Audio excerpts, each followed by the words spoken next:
Beverly Nation, live from Lagos, Nigeria, via talkshoe.com.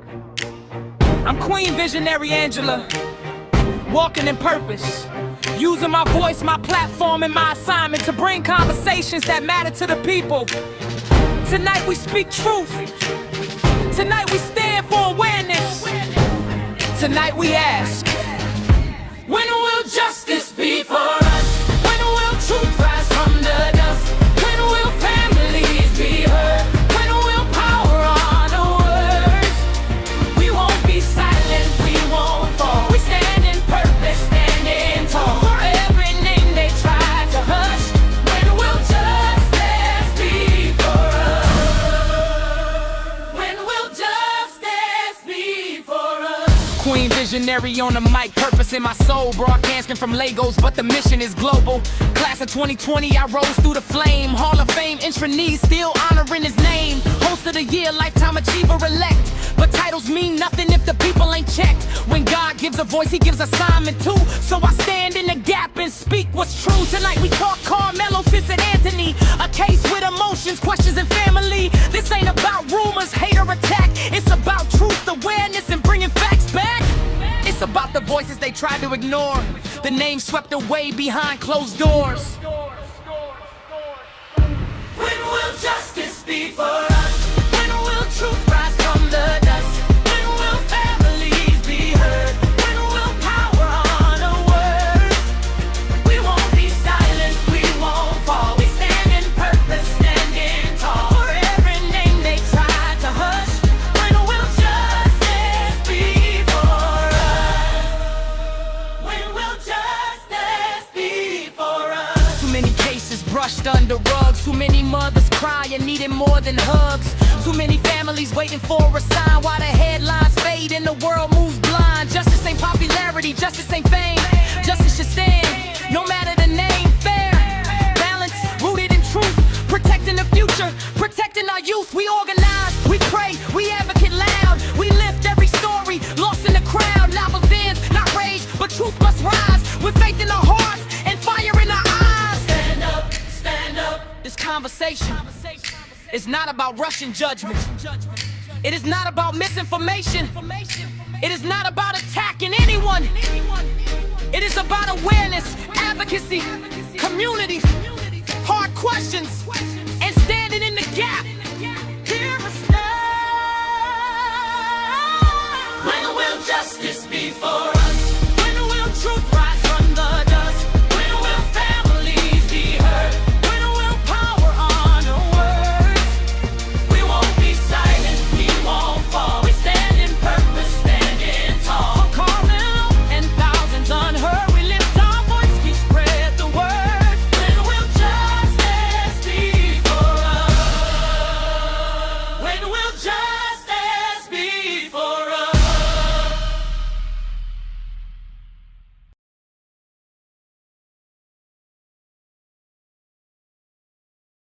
Welcome, welcome, welcome, y'all. We getting ready to go live.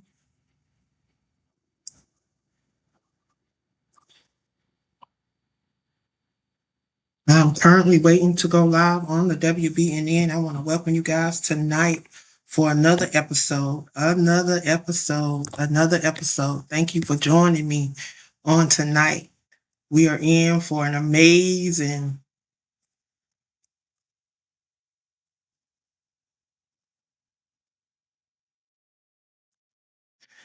we're ready for an amazing night, y'all. So get ready, get ready, get ready.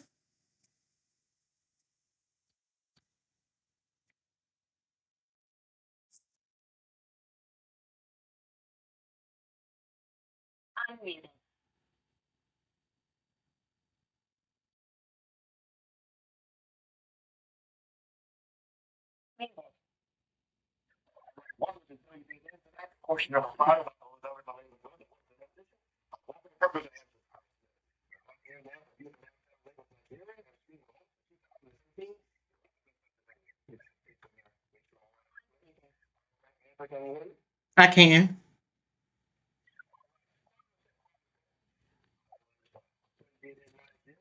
9.9 like recording started. Good evening, good evening, good evening. I hope tonight you are prepared for a powerful, necessary, unforgettable conversation. Tonight, we are going to be talking about Carmelo Sincere Anthony. If you've not heard about this case, I'm telling you, you don't want to miss this show tonight. This is one of the moments where you may want to grab a drink, a snack, in a comfortable place to sit. Prepare your heart and mind for a real conversation because tonight we're not just talking about headlines. We're talking about a life. We're talking about a family. We're talking about advocacy. We're talking about justice, and we're talking about community. We're talking about what happens when people refuse to be silent. So welcome to WBNN Beverly Nation. Y'all, before we jump into the show tonight, I want to personally welcome you to the greatest network on this side of the Mississippi. WBNN Beverly Nation, our 4,623rd presentation of Ngozi Time Multimedia LLC. And we're broadcasting live from Lagos, Nigeria via TalkShoe.com. I am your host, Queen Visionary Angela, and I am honored to continue to walk in purpose using my voice, my platform, and my assignment to bring conversation that matters to people. I am proud to be a part of Class of 2020, the 2023 International Internet Hall of Fame Broadcasting Enshrinee, the 2023 Anna Waddell Host of the Year, and the 2026 Lifetime Achiever Elect. But beyond every title, every honor, every recognition, I understand this, that purpose requires responsibility. When God gives us a voice, He gives us an assignment. And tonight, that assignment is to create a space for truth, advocacy, awareness, and community conversation. Tonight, again, we are discussing all things Carmelo Sincere Anthony. For those who have been following this case, you already know that emotions are high, opinions are strong, and many are watching closely. This case, like many, have bring questions to the surface. Questions about justice, questions about fairness, media narratives, community response, legal process, and how families survive while waiting for answers. This conversation is not about rushing to judgment. This conversation is not about spreading misinformation. This conversation is not about attacking anyone, but this conversation is to bring awareness. It is about advocacy. It is about community engagement, and it's about asking the hard questions. It is about standing in the gap. It is about making sure that voices connect to cases that are ignored and not recognized. Tonight, I ask you to ask this question, and this is something that weighs heavy within our community. When will justice be for us? For a long time, communities have felt unheard. For a long time, families have felt that their stories were not being told. Far too long, people have had to organize, pray, and advocate to demand that humility not be forgotten. Justice should not depend on your color, your status, your pay scale, nor popularity. Justice should depend not on pressure, but justice should depend on the fairness, balance, and rooted truth. So tonight, we're going to open the floor for conversation, reflection, and community voices. My special guest tonight is Queen Chirac from Chi-Town. I am honored to welcome Queen Chirac. She's a powerful advocate who has been standing, speaking, and fighting to support Carmelo since April 3rd of 2025. Her message has been clear. Until Carmelo comes home, we won't be moved. And the kind of commitment does not go unnoticed.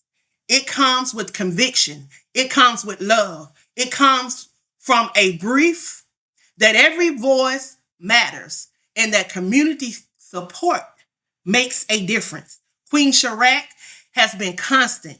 She has been present and her voice has been vocal. She has been advocating, organizing, standing firm. And tonight, she's going to join us and share her perspective, her passion, and the reason she refused to speak up. So I want you to join in the conversation tonight by calling in at 717-734-6904. Make sure you enter the access code, which is 546-1150 To enter the studio, you must press £1. And to join the conversation live on air, you must press *2. Know that your voice matters, your presence matter, and your perspective matter, because this is a conversation that is definitely needed to be had. So join us in welcoming my special guest tonight, Queen Sharak from Chi City, Illinois. Sharak, how are you? I'm great. I can't complain. I can't complain. Before we jump in this conversation about Carmelo, Sincere Anthony, I want you to share with the listening audience who you are. She said, and for children, I'm a PTO president of my daughter's school. I'm also on the local school council. I love kids and I care about what's going on with our youth. And it's a lot of things up against them right now, from from what Trump is doing in the White House to what's going on in their community, gun violence. So it's hitting them from all sides. So somebody needs to be able to stand up and say, enough is enough, and how do we fix this? Is it? And that's where I come in at. So I've just always been into the kids. I feel as though that our kids are under attack, and it's not fair. Well, I definitely want to applaud you and take my hat off to you for the things that you do in the community and how you give back to our kids, because they are our future. And that's one thing that I am passionate about, is about our babies and our elderly people and our babies. And thank you for all that you do. I have watched you on TikTok, as you have been on many platforms, even hosting your own panel. And I hear you sharing, and I hear the passion in your voice. I want to know, for those that may be hearing about Carmelo Sincere Anthony, they may be just hearing his name for the first time. I want you to tell people what you think that they need to know about this case and what they need to know about Carmelo, if you would. What they truly need to know about this case is definitely about race. It is a racial case. There are so many elements from political figures such as Pat Fallon, that whose children go to a Frisco ISD school with the Metcalf twins and are friends with them. From the overall narrative that's been painted that Carmelo is a troublemaker, he doesn't follow rules. It is very disheartening to hear what I'm hearing about our TikTok nephew, as we call him. Carmelo Sincere Anthony is a excellent student, a 3.8, 3.9 GPO, GPA. He's the captain of the track team, captain of the football team. He saved a young girl's life in his hometown of Baton Rouge, Louisiana, and that is not the kind of structure of a troublemaker in my eyes. Carmelo just did what any child would do. He was trying to get out of the rain, and the other two boys made it into a big deal as if they were the tent police. And now one boy lost his life, and I don't blame Carmelo what he had to do to make it back home to his family at the end of the day, because he did what he needed to do, and that was handle business. It may not have been right to how people feel. Your feelings are valid, but at the same time, you can't tell anybody in that situation until it happens to you. Exactly. We don't know what was going through Carmelo's mind because going through the trial, we found out that not only did he have the shoulder injury, but Carmelo was epileptic and he had had previous seizure and had to be hospitalized. So knowing that, we know that stress can bring on seizures. We know that certain hits and different things can cause these seizures. So I can say that this baby was concerned. He could have been concerned, but we don't know what was going through his mind.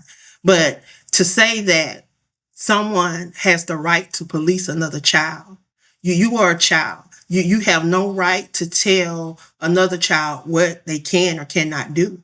And in many cases, go get an adult. Go get someone of authority that has that power that can. We know that Carmelo is not a combative child. We know that earlier in that day that he had been asked to move from a another location by an adult, and he did with no backlash, no nothing. He simply got his things and he moved.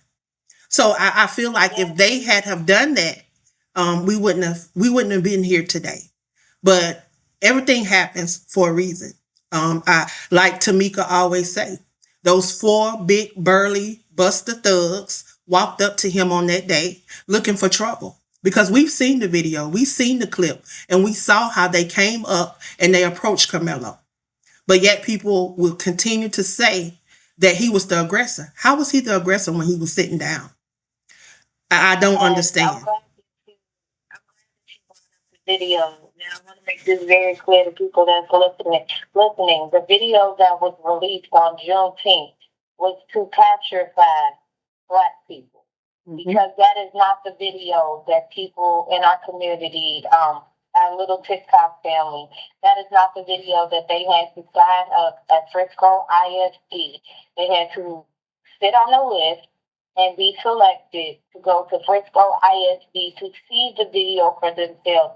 And for the people that did go see the video, they have told us that is totally not what happened. That video that they showed on Juneteenth has been clipped so many times. You can see the overlays in the video. They originally, people were saying that the video was grainy, so they put a video together to say, okay, you all said it was grainy.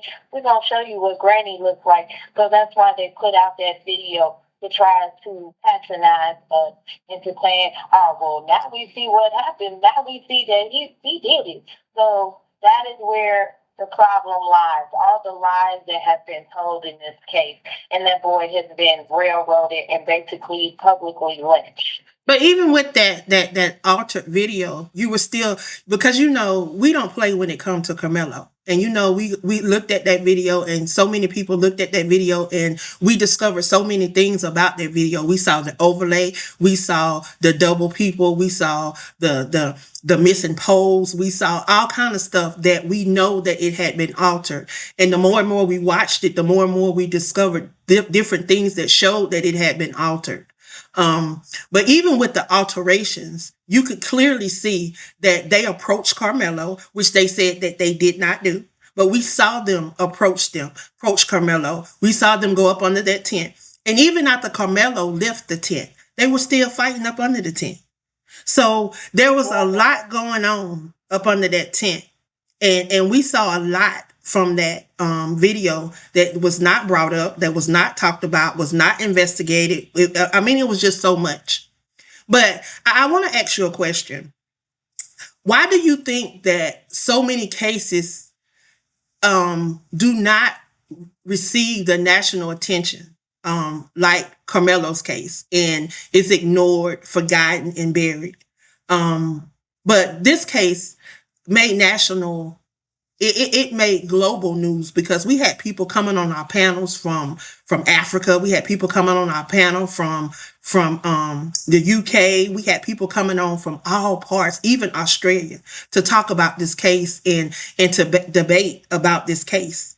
So what is your perspective on why cases like this do not reach national, and why we have so many of us inside prison right now, wrongfully and overly incarcerated because they were too railroaded like Carmelo. I feel as though that in certain cases we don't make as much noise as others. What I mean by that is you saw with George Floyd that the black community we came together in droves for George Floyd, and we came together in droves for Laquan McDonald. And if we don't make enough noise about it, they just feel as though they can sweep us under the rug. So we've got to be loud and vocal. And we got so loud in this case that we got the judge talking about us. Social media this and social media that. So I think that social media has been both a blessing and a curse for this trial, and two, because they were listening to us. Some of the topics and things that we touched on and we debated this case for 18 months. And for 18 months, we've gone against the cops, and we've had people telling us that, oh, it wasn't like that, and he didn't do this, and why did he have to come? We did, most cases don't get that much noise. We made so much noise about Carmelo that it was hard to contain us. We've been vocal from TikTok all the way to Twitter. We've been vocal all the way to Facebook. So we got so vocal, it was hard to touch us. So I think that's what we need to do with all cases, especially when it comes to us. Now, we're not saying, if you can clearly see that that person has guilt and their case looks like, we're not saying make a big fuss, but the cases that involve the children or involve the vulnerable, we need to make a big enough noise. There should be no reason that the young baby in what was that, Alabama, Colin Wiley, you don't hear about his case anymore. We need to make these cases more vocal. So for this case, in a couple of cases that we have been working on, what role do you think media coverage played in shaping the public opinion before all the facts were fully understood?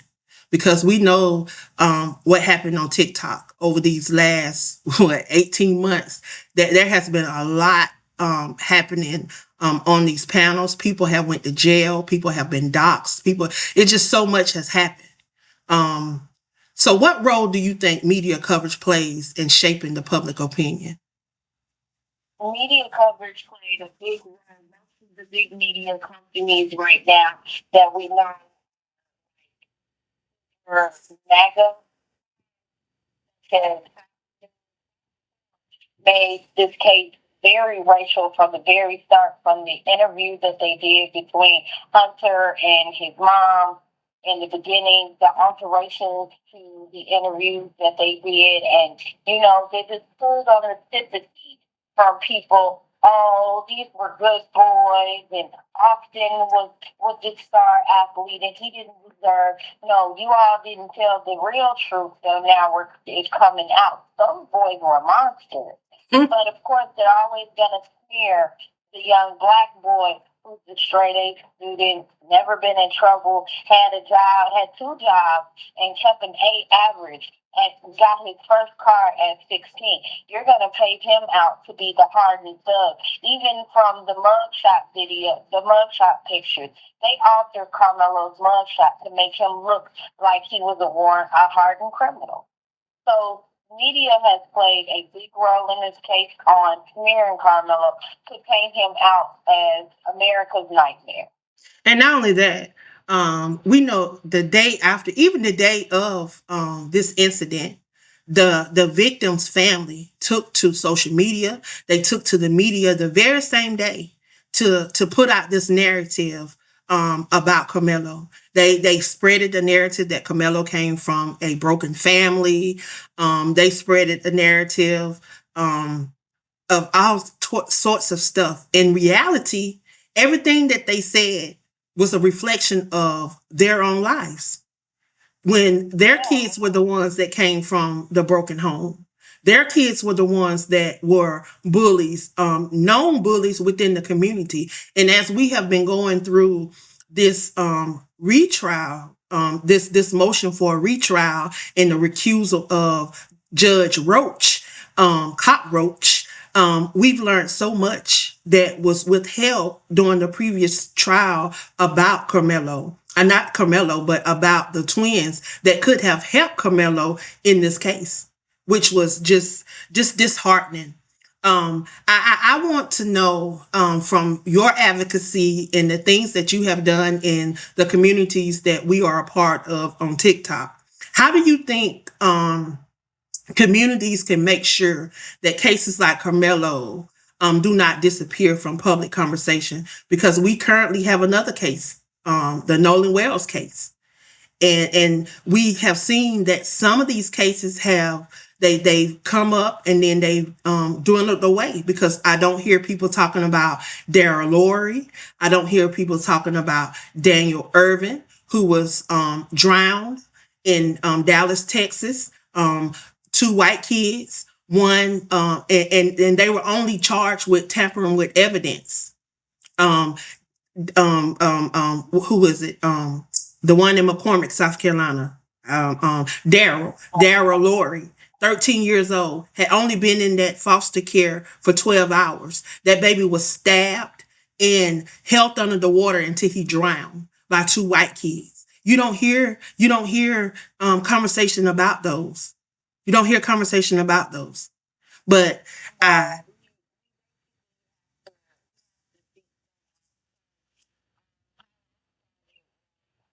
Ended up in a town one day, and here, and I just sat back in the room for a while and I listened. And then I went online and started doing my own research. So when you hear these names, I look them up. You hear them, look them up, and be like, okay, that's what that is. That's who that is. And you piece together all the information that you need to build up the case for your own understanding. And then you find your areas, whether it be TikTok, whether it be Instagram or Facebook, you find your area and you sit back and you watch, and then the more comfortable that you get, that's how you engage and you make a big fuss and be like, hey, we need to put this out here. So find like minded people like yourself to come together and you all form that bond and you all can talk about these cases and put them out in the open and make them, more relevant than what they would seem to people that aren't us. right. So, what is advice that you would give the listeners that are tuned in about families that are fighting for justice? What type of support would you say that they could offer a family that is going through something as a community to rally around those families? I would seriously tell them don't be afraid to use social media as a tool. Don't go to the mainstream media. You're not going to find any like-minded people that think like you because they're biased and they all think that, oh, well, all black folks are the same. So find you an avenue, whether make a post on TikTok, make a post on Facebook, make those posts and put it out there so they can get traction and be shared out all across the globe and get people talking. Um, Case in point, Nolan Wells' mother, Miss Christine. Miss Christine posts almost every day. Not even just about Nolan. She posts her own content. So she's putting it out there. Hey, I need help with this. Please, if you have any information, and it'll draw people in to get them to see, hey, this is something that's a big problem right now that we need to focus on. Let's see if we can help and share it out. Get people, other like-minded people, and start your own panel and say, hey, I've got this information. I want to talk about this. Draw in people that will push out things tremendously for your situation and find you possibly an advocate who is willing to help you. Tiffany Right. Billions Tiffany Billions has done wonders for the Anthony family.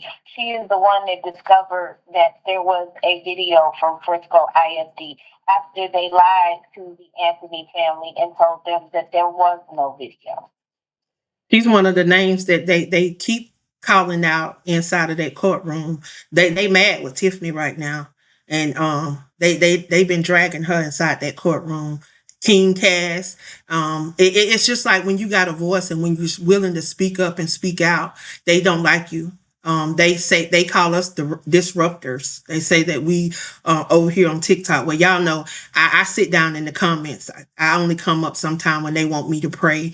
I'll send information in the back, but I hardly come up on the panels. But I support from down in the chat. I send my little coins. I send my little gifts and just support and encourage from down in the comments.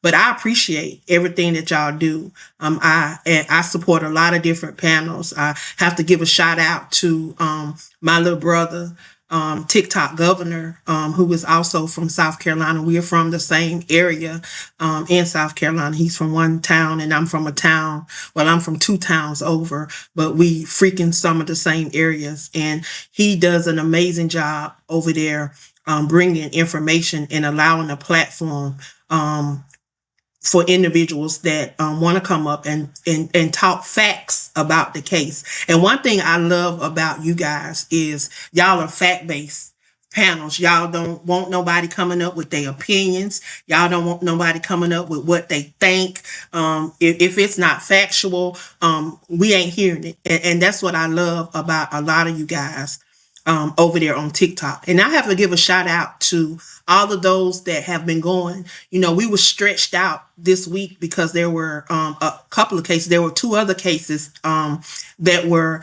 having court appearances this week. So there was three cases that we have been advocating. Bug down in Alabama. There was a group that went down to support Bug and his family. And then you had we're having a rally. There's going to be a rally tomorrow down in Mississippi for Nolan. We have some panelists and some advocates that are going down to support the Wells family. So I'm just so proud of all of you guys for the work that you put in. I'm telling you, these are some 24-hour, 7 days a week, 365-day advocates. They don't stop. No matter what they're going through, they are going to advocate. They're going to push through whatever they're going through. They taking care of families. They're taking care of businesses. They're making sure that they do everything that they're supposed to do, and they're coming on these panels and sharing. So I applaud all of you guys for everything that you do. I am so proud of you guys. I give my hats off and I pray for you guys constantly for what you do. And appreciate that you are hearing this what we going on for somebody and we just telling it in the hard truth. But I do want to make sure that I shout out, like you said, the TikTok governor, constitutional. He's always on us, but he is nothing but factual because that's all we want to tell is the facts because we don't want to push the narrative that we're, favoring any one party. No, that's not what we do. Everything is fact based. If you don't like the facts, then we will tell you to get out and try another channel that suits you. But I do want to say to what's going on in the courtroom as far as Tiffany Williams and King Cass is concerned, the person that should be called out should be Sarah Fields. Sarah Fields not only got the Anthony 3 times, she was working in concert with Melanie Stoller in Frisco's Collin County District Court building. Melanie Stoller is the one who said Sarah Fields her information. And we also want to shine the light on Jeff Metcalf, the racist who set up and called Carmelo the watermelon son. But it's not just so that Jeff Metcalf has shown that he is truly a racist against us.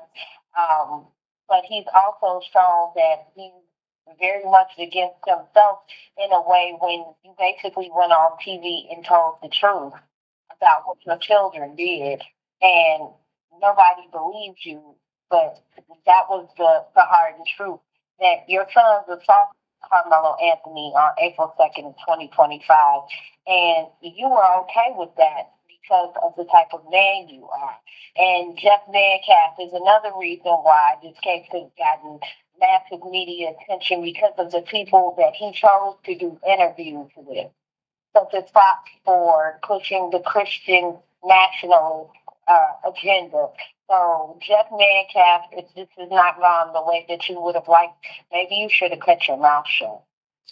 Not to mention Will Kane. Oh, we're gonna put them out there today. We're gonna put them all out there today. Will Kane. You got Congressman Pat Fallon.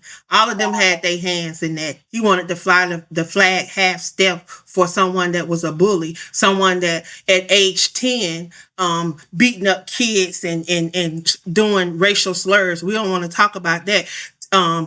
Slurs of the alphabets and all of that, and calling people the N word and all of that. And not only that, being put on probation and beating up their parents. Like those are the kids that you want to recognize by flying the flag half step. I keep saying I hate that a life was lost, but you know what the word this, if you live by the sword, you what? You die by the sword. That about the sword. So how you live in this world is how you gonna die. And if Hunter, if Jeff and Megan don't get Hunter together, because Hunter has gotten away with this, because we know that Hunter was the aggressor.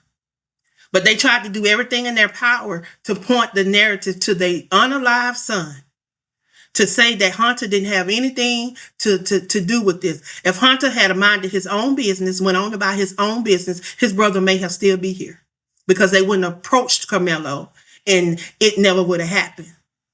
So sometimes you got to think about what you're doing and what your kids are doing. Because if you can send a child to counseling, they can go to a 12-step program within a church and still learn nothing. Then you got to look at what you're doing, what you're pouring into your kids, and what you're putting them around. Maybe you need to try something else. Maybe you need to get some real professional help, because there's evidently is a problem. And if the problem's not addressed, just because he's gone off to college, let me tell you, we see what happened in the Kendrick Johnson case. The kids that were labeled in that case that nothing never happened. The young man, the main perpetrator that they named in that case that was never arrested, went on off to college and got involved in some more stuff and was arrested. So if you don't deal with them, if you don't take care of it, it's gonna happen again. He is going to come up on somebody, and he's going to try those bullying tactics that he's tried with all of these other kids that he's terrorized in Frisco, Collin County, because there's a lot of kids that don't have nothing good to say, nor the parents have good to say about those twins, nor their parents. And for them to have terrorized kids like that, it's that he gonna do the same thing out there at the University of Arkansas. And I want to do the University of Arkansas know of the record that he has. Know that he's been on. I think we need to find out. I think we need to find out. I think we need to get Some letters need to be wrote.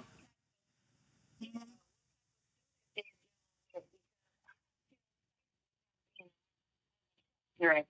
And the fact that they have racist ideologies, we're talking 10 years old people, they Hmm. were put on probation for racist vandalism, saying to unalive black people and saluting to Hitler of all people. So that's not taught behavior. That's taught behavior, but it doesn't come from out the womb. You have to be raised like that. I mean, Grandpa did call Drew Anthony the N word Hmm.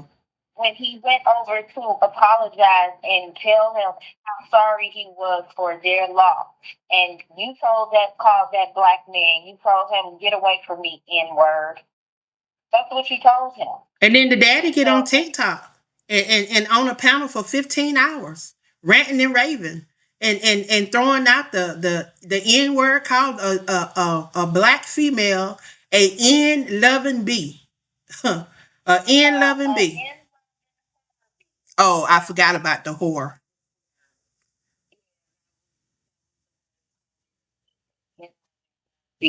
and he made a bit of rounds after that interview. I'm not gonna lie, he made quite a few rounds after that. It was ridiculous, and Jeff Van Cast has been on a rant ever since. And I find it funny that all the blood money that was made off of Austin is going towards um a false, startup of a nonprofit in his son's name. Hmm. And from what mommy Megan says that Hunter didn't get as much money as he was hoping for because it's been put in a trust until he turns 30. So he wasn't quite happy about that. Well, he did get a new truck. He got a 2026 nice truck, and they say they got it souped up for him. $100,000 worth of truck, they say. And then Megan got a 8-bedroom house. Jeff got a house. All of that from 3 GoFundMe's, Give, Send, Goes, or whatever. But then they rat and rave because we raised $653,000 for the Anthonys that we know went to Mike Howard and Toby Shooks. They were not able to buy no house and no car. Matter of fact, I think they had to sell a car. And not to mention that they had to move 3 times. They weren't able to go because that's what Hunter was. Him and his friends went to Italy. Because Jeff had said he had just came from out of the country. Why? You were aiding and abetting your son. You were trying to hide him during the trial. Oh, Hunter didn't want to come. Why? Because he feels guilty. He is guilty. If he wouldn't have minded Carmelo's business, I would have said, you know what? Leave him alone. He's trying to get out the rain. He's not bothering anybody. He sat there for 10 minutes before they walked up. 10 minutes. Sitting by himself, not causing a stir to anybody. And here comes these two. And now all of a sudden it's a problem that he's sitting there. Carmelo Anthony had every right to sit there. There is no doubt about that in my mind. He was not bothering the troll. All he wanted to do was get out of the rain, and I don't think that getting out of the rain is a crime That's at not. all. And not only that, he was invited. He was invited by Eddie P, his friend. Well, his so-called friend, Eddie P. A snake. He was invited by a snake, who more than likely, I believe Eddie Carter set that up. Because there was something. Why? Is it that you wanted Carmelo's girlfriend? Is that what this was about? This was over a little high school crush. You wanted his girlfriend. Or is there something that you felt that Carmelo had that you couldn't obtain? It has to be something because there is no way you just automatically think this up. But I would like to know, finally, after all of this, we never got the autopsy report on Austin Metcalf, but there were 2 done. So my question is, Jeff, what was wrong with the first autopsy that you had it redone? Was it something in your son's system that you didn't like? Hmm.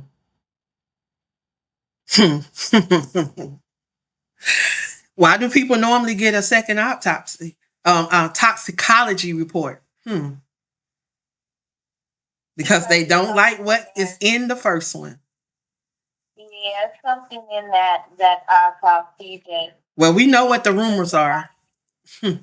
We know what the rumors are, but we're not gonna spread misinformation. So we gonna let that we gonna let that stay right where it's at.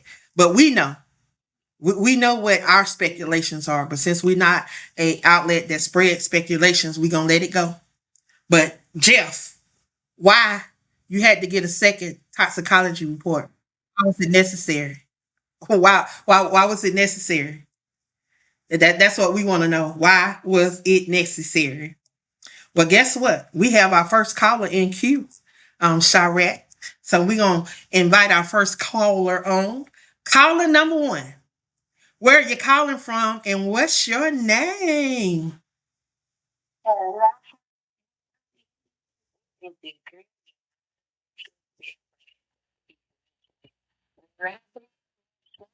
We need to have more of these shows. You know, you guys are hitting it right on the nail. And I just want to add, listening to the bill, it's money and power, you know, is the division. And we we we come a long way throughout history, but we have to be realistic. Racism is very real.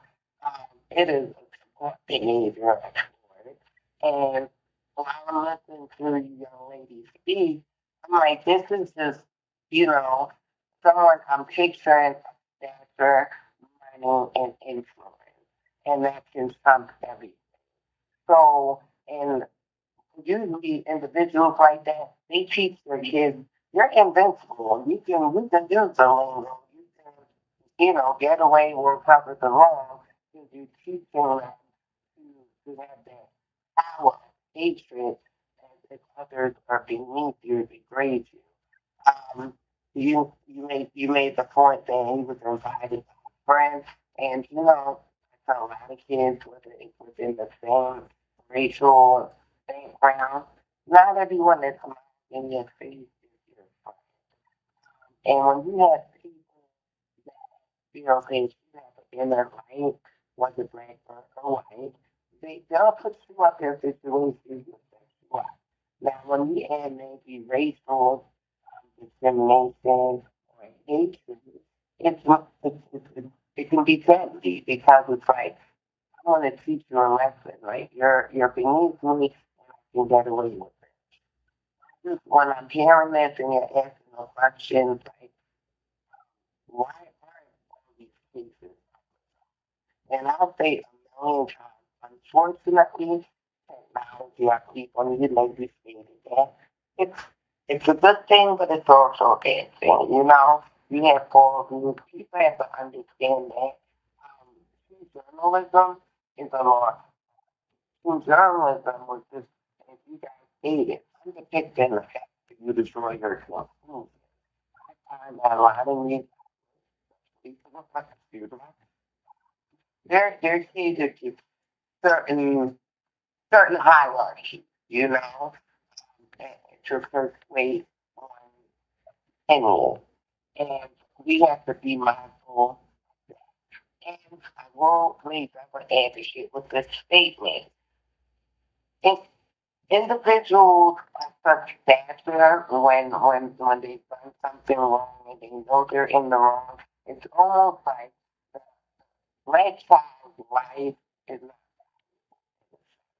like saying, we have the money, the power, we have the connection for the autopsy to for evidence or omitting evidence, but within ourselves sometimes hear people say that in our whole community when something happens, and you can know it. Oh, you're going to find out he probably was a sneaky fool. He had drugs, and they're not telling the whole story to protect them. So we ourselves have our own preconceived notions when it comes to certain things. If a child got shot, we must have been into something. We have to get back to drawing defining lines, which goes back to drawing back to community. It works out in our, we have that expectation about the young kids. You know, they definitely play that. And the other thing is, we no longer have a lot of people within churches, like certain, NAACP, which, a lot of people these days are like, they become just an entity for the white people. They don't go, they don't advocate in interest. They're not fit, and they work that. So when you are dealing with people of a hierarchy that has money, and you think you're all the way right, and you like resources, it's almost like your cry goes on, deaf ears. And you have people with the same issues and so forth. Like, I want to make up advocates. People use this platform. There's so many platforms with thousands of people on each. And some have overwhelming in, and others don't have to pay the trail.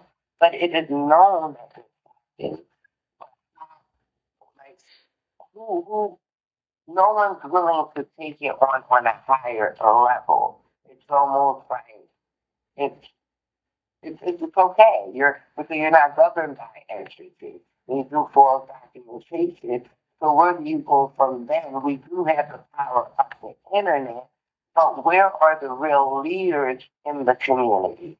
Like for me, I say being an attorney is a must. And I say that because attorneys today, their bottom line is for making alignments in courtrooms that they sit in every day. Whether they win or lose their case, they're still getting paid to sue you, you know? And I feel that when an attorney swears in their first obligation is to the court, not you. Where are the real lawyers and for people? Well, I want to share with you. I hear what you're saying, but I can say that Al Sharpton, Ben Crump, they have been involved in the Nolan Wells case, as well as some of the other cases that we have been advocating for. So they may not step up all the time, but I can say this time. They have stepped up with the Nolan Wells case, as well as the Daniel Irvin case out of Dallas, Texas. And there's another case out of Kentucky. I'm not real versed on that one, but there's another case out of Kentucky that they are involved in, and they are yet working. But yeah, we do need more people to.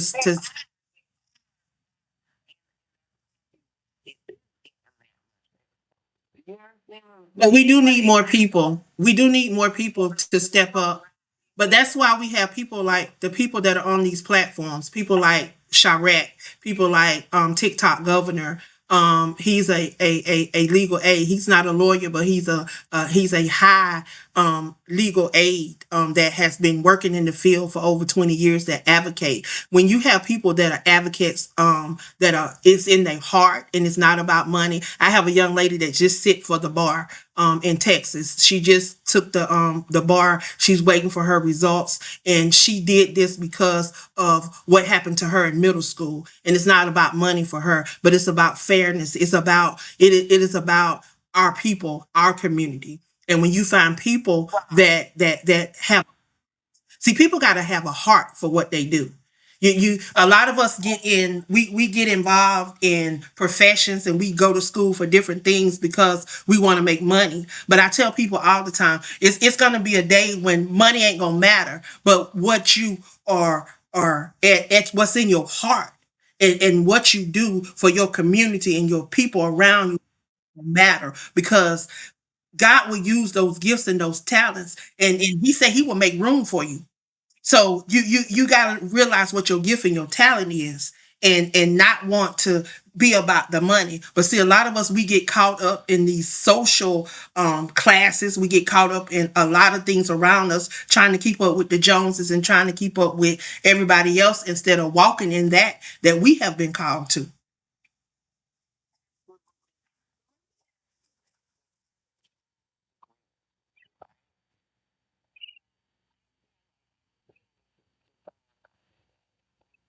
It's that, you know, some of us, we might have exhausted our understanding college or finance. I would love to see some entrepreneurship in our community this year. But I would love for, let's say, individual, if there was a way for us to train one of them, the ones who are really in it for the life, that you know, because you have someone that can go and I advocate, I argue on my back, but I don't have a degree, even though I can stand there and then they play on it. And so I'm like, I wish there was like a program like, you know, in term where like we can have these apprentices because I believe they have something in the court. And things for AACU, they can sit in the courtroom and be whistleblowers in the sand. I mean, there's a lot of different things that you can do to get involved in learning laws, learning things about what's going on within your community. I know I go and I sit in on these mock trials at a law firm here in Myrtle Beach. They do studies, and these people actually take what we do inside of those mock trials and those mock studies and use them towards their cases. They truly want to know your opinion. You don't always have to have a law degree, because you look at a lot of these people that are advocating over here on TikTok, they're sitting on these panels. They can go inside the courtroom and they probably could have did better than Carmelo's attorneys in handling this case. Sherratt could have went up there and defended Carmelo better than Michael Howard and Toby Schultz. And a lot of them that sit over there on those panels, and not one of them have a law degree. We got a couple people that have law degrees.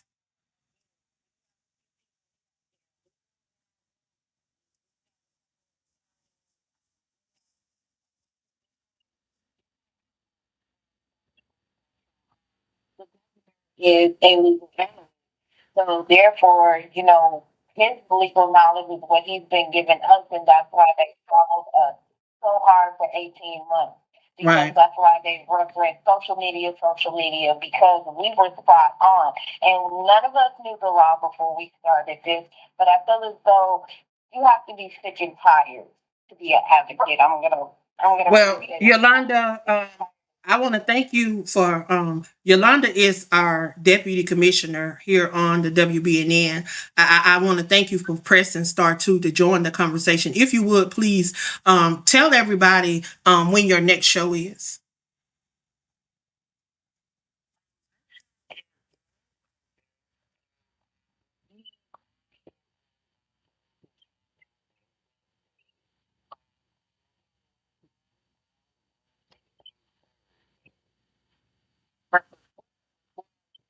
And I just ask, would you guys be able to get that information, because where you guys are associated with, is there a way for the listening audience to touch base with individuals like that? Right? Because I'm in Philly and they'll let you know, hey, we can't give you advice at all, even though it's like as an attorney. So is there any resources to get that same kind of support, maybe nationwide or to the listener here? So they can be given. I seriously believe that TikTok is the key, because we're all scattered over the country. So we can most definitely share TikTok governors information with the listeners. And man, come on in and join us, because he goes live every single day for the most part. And we love having new people that have an open mind, that is willing to learn. So that is one avenue, and just bounce around from channels. I'm telling you, I've never been on TikTok more than I did in the last 18 months. It's been almost my whole entire life on TikTok, really, just by bouncing from channel to channel and listening to different outlooks on different cases. And you Exactly. meet a lot of people along the way. I don't even watch TV. I don't listen to the news. I get most of my news from TikTok. I go to panels that I know are spreading facts, and I listen. There's panels over there that talks about political things. There are people over there talking about different cases. They're talking about things that are happening within the community. It is a lot. You just have to pick, the panel that you want to be a part of, and just jump on and get the insight. There's so many people. When I tell you there's so many people, like she say, there's lawyers, there's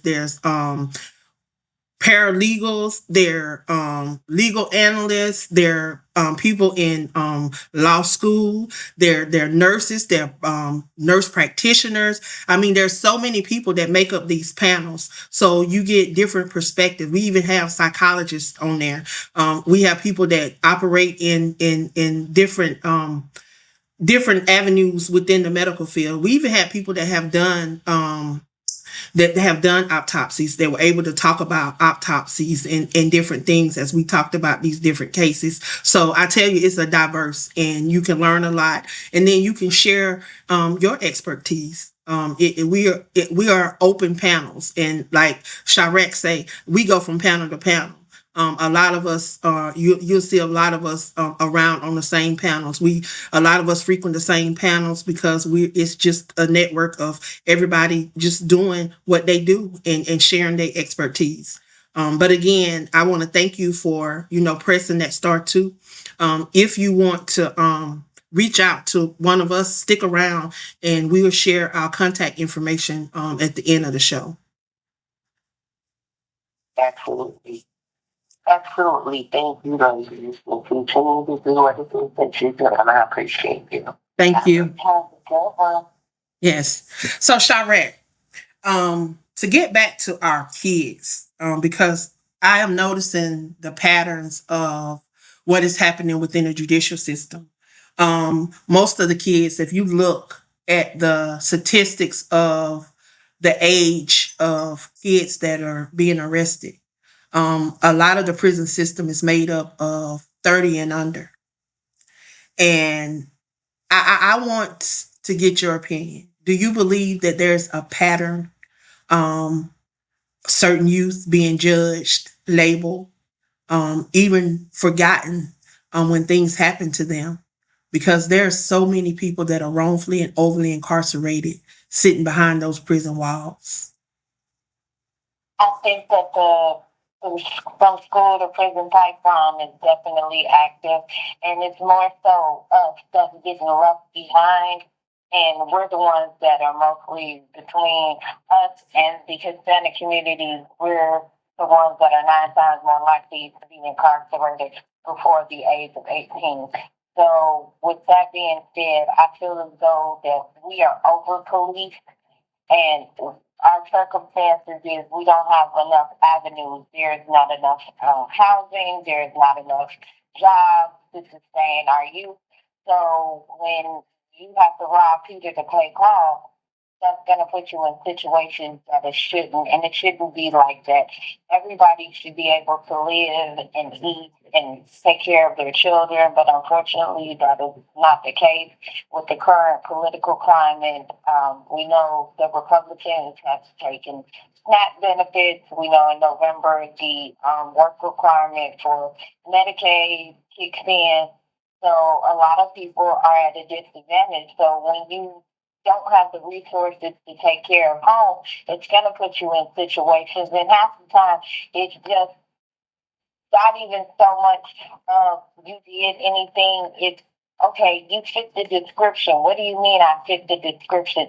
So I believe it's a lot of racial tension in policing, and that's what's putting our youth in danger. Wow.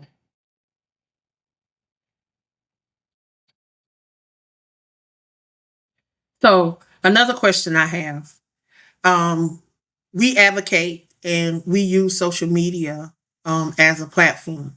What are some of the things that people can do with social media besides posting to bring awareness to a lot of these cases that are being overlooked? Start panel. Create your own panel. I run a panel myself. I have not gotten into it as much as I did in the beginning because we got a lot of harassment from the NADCAP supporters to the point where it got dangerous. So I had pulled back on hosting my panel for a while, but when the case went to trial, I most definitely got back on and did panels of my own. So hosting panels, I mean, even if you get 5 people in your room, 5 people tell another 5, and you get 10, and that's how basically the system of TikTok works. So I believe you can host panels, you can make videos and post them to get the traction that you want. Besides using TikTok, use other social media platforms like Instagram. If you have excuse me, YouTube, use YouTube. That is a very good avenue because your YouTube is worldwide. So therefore, you will be able to put it out there, whatever message that you are trying to put forth. If the MAGA supporters can get this base of all the support that they get, all the nonsense and harmful rhetoric that they speak. Imagine what we as a collective could do if we all started hosting panels and we got people to say, hey, they're trying to change things. We need to listen up and maybe we can follow in their footsteps. As well as podcasts. There are a lot of black podcasts right now. There's one here that I follow. Shout out to the group Jam, four young African American boys from my city of Chicago that host a very well known podcast around the country. And their podcast is literally fire. They touch on everything from our politics at home to the political climate as it is everywhere else. And they touch on cases such as Carmelo Anthony and Nola Wells and other cases that don't get much traction from the local media. So that is how you can get involved and make your voice heard. Or post flyers in your neighborhood and say, hey, I want to get together. I want us to have a meeting and I want us to bring up some suggestions of how do we fix this. So there's a lot of ways to skin a cat. You just have to find an avenue that works for you. Wow.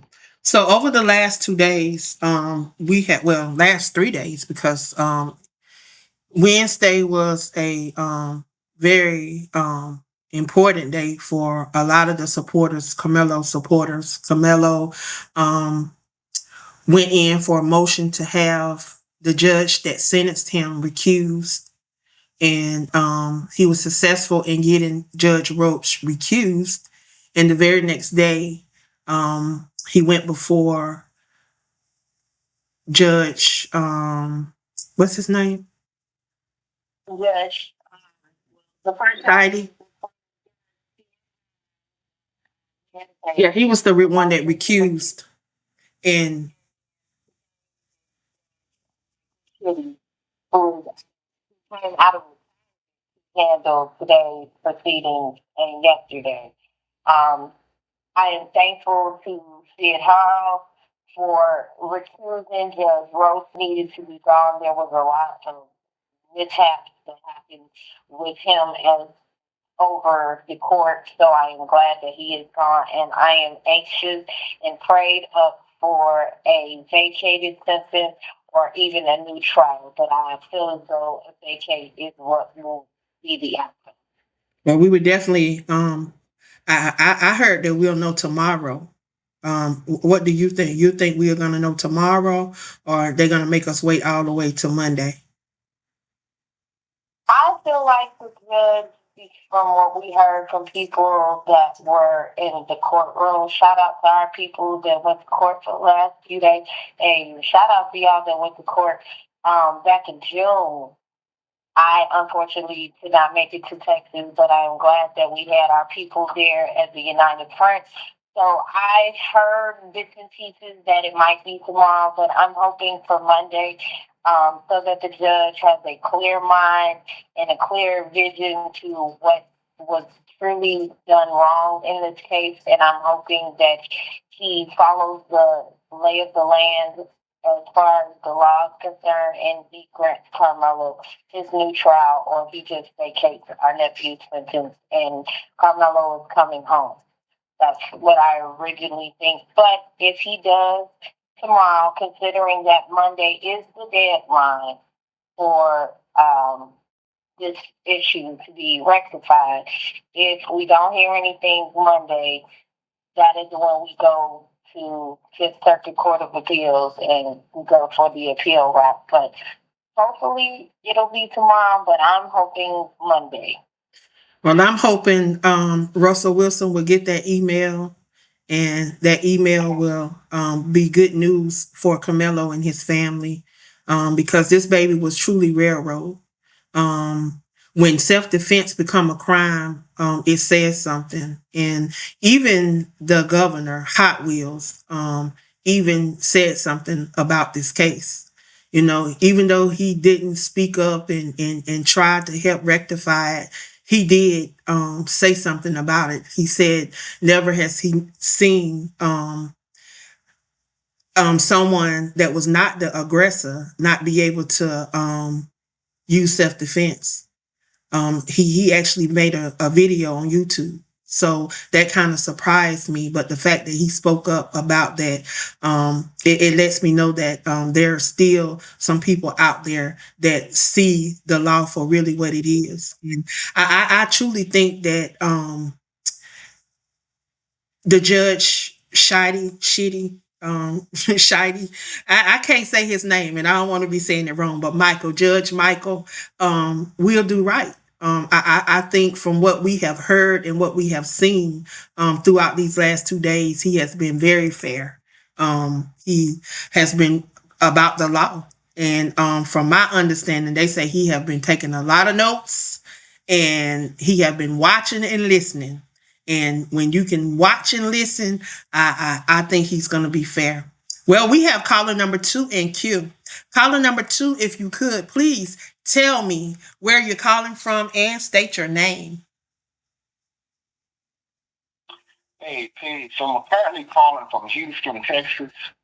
My travel name is Huni Barkatun, and my pen and stage name is Master by Magic Man Haru. How you doing? Spiritual daughter of mine and special honored guest. Uh, wow, what a show, what a show, what a show. But I don't expect anything less from one of the best that has ever done it when it came to broadcast radio. If you don't mind, I'm going to add on to the build right quick. Go ahead. Our biggest issue comes from the people who look just like you and I. You know, you're thinking, get it over the airwaves, so I can't see you. I can't see any one of y'all, right? But we have been misled to believe that the Caucasians have all of this power, right? We can't do anything about it. Well, I was still condemned because the ones who have put them in power is the same type of people that won't stand together for our overall liberation. These are the same people that feel comfortable not passing any bill pertaining to us. These are the people that put the hell man in his time in the forefront. Now, don't misread it because you got a lot of them generational. Right? Because then, ones like we know that there's a weakness amongst all humans and living beings. We know it. We know that. And this is why the father of the evil one have been hiding in the shadow. And that's why I'm here. Because pull them up out of the shadow. Because see, they've been laughing and silence and been given our life and making things so difficult for us. God is taking. And it starts with things just like this here. When you look at all of the people who, in their right state of mind, who keep trying to organize for that community for a minute. Right? They appear to be separated, right? Whether they're lesbian, gay, transgender, and all this part of the alphabet, right? But any time that you come after any one of them, you're coming after all of them. Mm-hmm. If we get to the point where we take that same approach, see, first of all, I'm almost there. There is no child of mine that you can ever pay me in commerce if you take one of mine. The only thing that you're going to pay me is the ultimate price for it. Anyway, I'm a host of this great company. I'm WBNN. I had a show last night. My next show will be 30 evenings. Well, actually, a little bit less than that. It'll be on September 11th, 911, where I do my Huni Barkatun Unleashed show. You know what it's called? Spiritual daughter, you're going to love this. I hope you come on as a real player. It's called an angel research. It's the same thing that you're doing to one of the most brilliant, talented, and beautiful daughter of ours. This is what they're doing to her. Because all the things that you say about her is all the things they have been saying about us as a people. And I feel a little bit more beans before I sign off. You want to know who the main people that has been coming after was like Angel Reese, one of the greatest to ever incarnate, to be living amongst us? One of the greatest examples that little black girls and all other, children, right? But especially little black girls, right? Have paid for. And you want to know who the main people that have been giving this young lady 18 double hockey sticks. Five people is the people that should be the main ones who support me. But you know what? Y'all ain't heard nothing yet. You come back September 11th. All of these little black boys, I'm doing my best to be friends on your show. But these little black boys, if you're not men, I'm going to have all of y'all.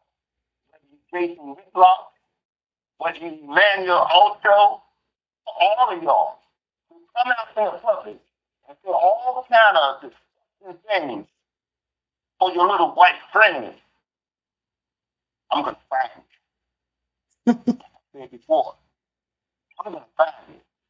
Certain things that you can't do with me, you're not going to be able to see me on. You won't be able to laugh it off. And I'm glad you did that because you went public. You said all these things in public. Mm-hmm. It's time for you, all of you, to pay the ultimate price for it. Well, Hooney, before you go, can you share exactly who you are? Yes, I am. An International Internet Radio Hall of Famer, a lifetime achiever, two-time host of the year of our great company. I've also been part of a ministry for well over 41 years called Operation Nighthawk and Operation Takeover.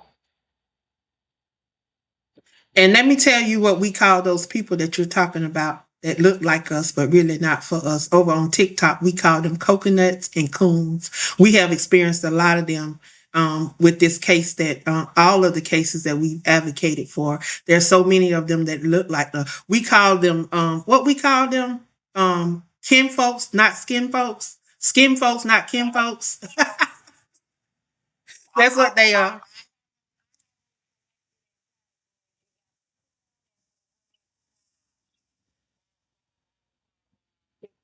And anybody that is messing with my beautiful, beautiful sister, Angel Reese. I love Angel Reese. My family loves Angel Reese. I was very heartbroken when she left Chicago with the Sky. I was heartbroken, but I still support that woman with all my heart. And my mother just bought her Barbie doll. So we are very much Angel Reese in this house. So anybody that is slandering her, especially being a black person that is slandering her, you should be ashamed of yourself because that woman is nothing but a role model to these little black girls that are looking up to her. And you all pinned her and what's her name, Caitlyn, against each other, and you all sided with Caitlyn Clark for the longest. It's time to give Angel Reese her flowers. I know that's right. But I tell you, um, that there's a lot of people that look like you, but they definitely are not for you. We've experienced that firsthand, advocating for Carmelo. Now we're experiencing it again over with the Nolan Wells case. It's just mind boggling how some of these people think and how they act. It's just weird. So I got a question for you. When we say, when will justice be for us? What does that question personally mean to you? Oh, I'm gonna have to go with like our ancestors. We fight on jail for it. Our ancestors fought and bled and they died for the rights that we have. So we can't let the sacrifice go in gray. I'd rather live on my back than die on my knees. And I refuse to bow down to anybody. So that is what we're going to have to do. We're going to have to stand up and we're going to have to fight back. I don't mean physically fight, but I will physically fight if you talk about harming me or my child or my family. I will fight like hell against you. But we've got to stand up and fight. Don't sit back and be timid and not let your voice heard. Speak out for injustice. Speak out what's wrong. If you see something in the political policing term, if you see something, say something. If you see a little black boy being harassed by the police, you need to pull out your phone. Hey, what y'all doing? Hey, kid, what you doing? You all need to start speaking up. Say something. Don't be docile. That's the problem. We've bowed to the white man for too long, and now we have to take the power back. Exactly. We give too much power to that have no power. You know, we give too much credit to other people that really have no control over us. We have come a long way, but yet we still allow people that have no control over us to have control. I tell people that all the time. You know, you are the change that you want to see in this world. I say it over and over. I am the change that I desire to see in this world. If I won't change, I know that I have to be that change. I can't expect somebody else to do what I want done in this world. I have to get out here and do it. And when you don't see something that is being done, like I didn't see a platform. I saw things that needed to be done. I asked people to do things and was getting no assistance. So, you know, I made a way. I made platforms. I built platforms. I built opportunity for other people to be able to have a voice.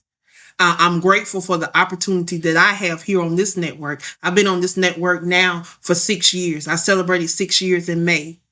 Was given an opportunity to have a voice, to be able to allow my voice to speak and be able to bring other people on that may think that they didn't have a voice nor a purpose, but for them to realize that their voice is needed, that their gifts and their talents are needed within this world, and to be able to build my own platform.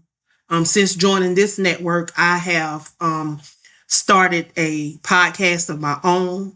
We're getting ready to go into our 5th season coming up in 2027. We'll be heading into our 5th season, 10 hosts on my amazing network. Did I ever think that that would be me? No, you're talking about a little old country girl from a place called Levelland, South Carolina, small community on the other side of Belton where Chadwick Boseman is from. Never thought that I would be a host of a podcast, yet inducted into the International Internet Hall of Fame, host of the year, none of that. But yet, God knew when He allowed me to experience the things that I've experienced in my life. But I take these opportunities to be able to educate, to empower, and to encourage others to understand that they have a purpose, that they didn't get dropped out of the sky, that there's something that they're supposed to be doing. So we have to understand that the gifts and talents within us, they're to be poured out into this world, because you never know what the next person may be in need of. So while we have some time, I want you to share with the listeners how they can follow you, how they can connect with you, how they can engage in some of the things that you do. Because outside of being an advocate, outside of being a mom, outside of being on the PTA, you also have a entrepreneur thing that you do as well. For those that may be in your area, please share how individuals can connect with you and support the things that you do, Queen Chirac. Yes, besides all of that, I am a licensed nail tech for the state of Illinois, and I am in the Chicagoland area. I am Besides nails, I teach a nail class. I'm an alumni of Dudley Beauty College. I teach a nail class for children ages 5 to 19 once a month for a couple hours from 3 to 6. It's once a month where I teach nails, and the children also learn.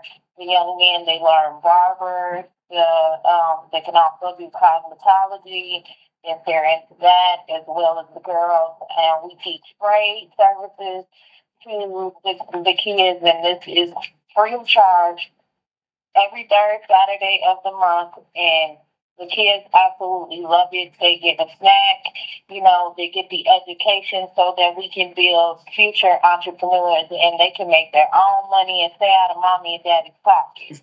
So, definitely I'm doing that. I do have some other ventures that I plan on pursuing this year and at the start of next year, so people can be on the look for that. But if you would like to follow me on TikTok, my account is at off with your head 00. My profile is called This Queen Fresh. I will share that with my dear sister, and we can put that out there, as well as I have my Instagram page, in which that I post my nail content, Angel Hollow Nails. So I've got a lot of things going on, and I do have multiple platforms on TikTok. So you'll catch me. Sometimes you'll catch me on my sneaky pages, just so I can see what's going on for nephew. But that is pretty much the gist. I'm really just a regular Chi-Town girl who's active in my community from the south side of Chicago.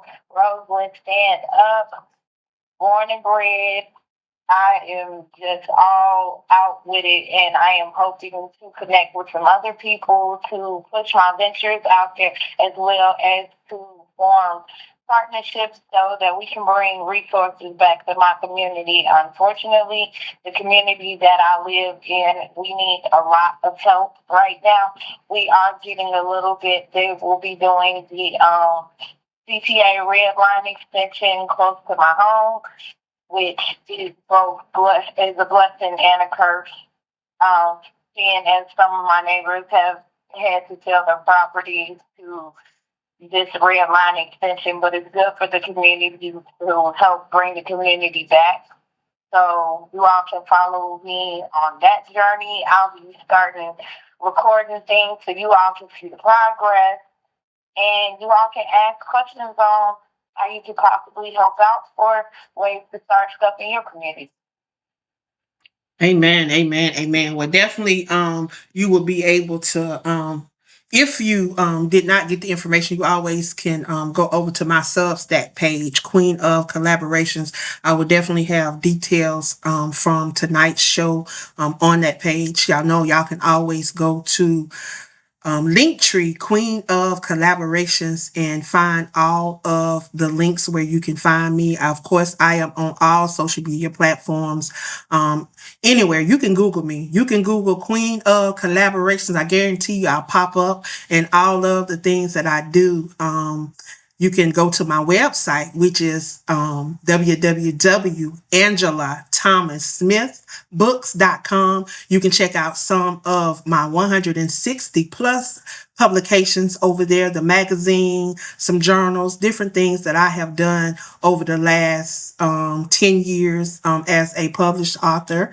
And you can check out some of the things that we have coming up. You can check out the Crew Podcast. You can just check out a lot of things that I am doing. Of course, I'm always hanging out over on TikTok. Of course, I go by We Are the Change That We Desire to See in This World. So if you are on TikTok, come over, check us out, get involved in some of the things that we are doing. I tell you, we are definitely about our community, and to see that our community is coming together and rallying together and being the change that we want to see. We have to understand that change begins and ends with us. And y'all, I want to thank you for joining us tonight. It has come to that time. It is now Ngozi time.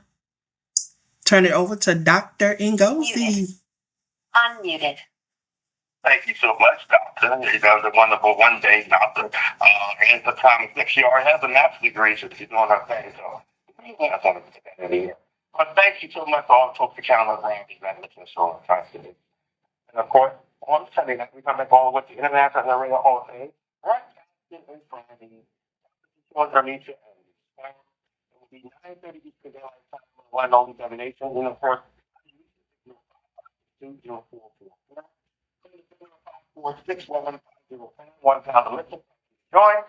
And it's brought to you by M.I.N.D. Of course, our network, we have a mission statement. And the mission statement is to save lives. And we believe that we do our part in this world. Help people and save people. The lamb and the lion shall lie down together. And every man and woman shall sit under his or her own victory. None shall be afraid. Anything that's advertised on Go to Time Multimedia. Twitter, Google, Instagram, and X on Twitter, on the way when you go to book. Anytime to check this out wonderful programming tonight. Oh, lay. Go to my and email. Your mother and father stay producer, Dr. Governor Wayne, for the University of Michigan and Colgate University, and Lonnie and Debbie's baby boy. Stay good night, and on Force Radio, supported from the Constitution, and of course, and those things, no accolades. The 2023 Anna Award winner, named Host of the Year. 2023 International Internet Radio Hall of Fame broadcasting. When they make selfie, the 2022 International Internet Radio Hall of Fame Broadcasting Lifetime Achiever elect from Levelland, South Carolina. Also, proprietor of the Crew Podcast on all major podcasting systems, the one and only Angela Thomas Smith. Again, I want to thank everyone for joining us tonight. I tell you, this case has been something that has been near and dear to my heart. If you do not know about this case, I implore you to check it out and see what is happening. We are praying and trusting God is going to yet move, and Carmelo will be coming home soon, whether it's through a retrial or if his case is vindicated. However, we're trusting God and understanding that what we're doing out here in this community is needed. So I will be back in 4 weeks, y'all. I will be back in 4 weeks. I think it is going to be September the 12th. You can join me back here. I'm going to have amazing guests that's going to be a part of my show. This guy has spent over 17 years behind TDCJ. And he's going to be sharing his journey. He has been paroled, and he's going to be sharing what it was like being behind TDCJ and now being able to have a second chance at life. So y'all, please join me back here September the 12th, same time, same place. I love y'all. I appreciate y'all, and y'all have a great night. Be blessed. Your line has been disconnected by the moderator. All right. Thank y'all for joining me. I hope y'all were blessed by the conversation, and we on leave sending shout out to Camilla. They thought the truth would stay buried. They thought the story was already written, but what was hidden is coming to light. We stand for justice. We stand for truth. And we believe Carmelo is coming home.